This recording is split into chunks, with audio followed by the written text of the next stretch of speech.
Nou, ek was 'n polisieman gewees, dit was nie altyd maklik nie. Want daar kom tye wat mense jou regtig jou siel uittrek, hoor. En dan is dit moeilik om te reageer. Maar hoe meer jy dit reg kry, hoe makliker raak dit.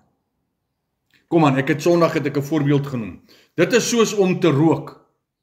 Nou, ek het gerook. Ek het lekker gerook. Ek het dwelms gebruik, almal die van julle wat nou al my getuienis gehoor het.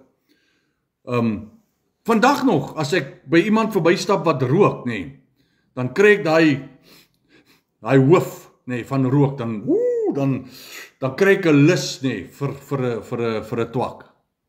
Maar omdat ek nou al vir 30 plus jaar opgehou het, is dit maklik om te sê nee.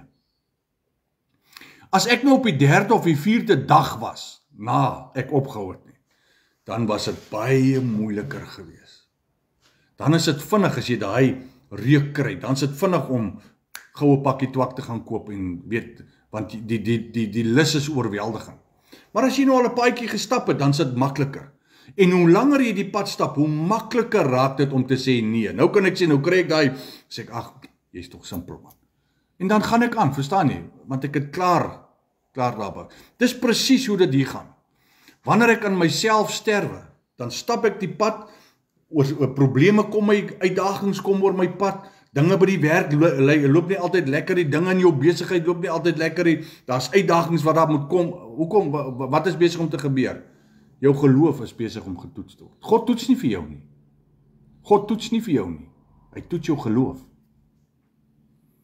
Hoe ons reageer, jy sien, want dis 'n proses. Hy maak van jou 'n seun wat eventually kan opstaan en jonger manne kan intrek en sê, kyk na wat ek gedoen het, kom ek gee vir jou raad, want toe ek deur daai situasie gegaan het ek so en so en so en so gemaak. Dis hoekom daar mentors nodig is in die kerk. Dis hoekom daar geestelike vaders nodig is. Geestelike vaders wat in die woord geoefen is.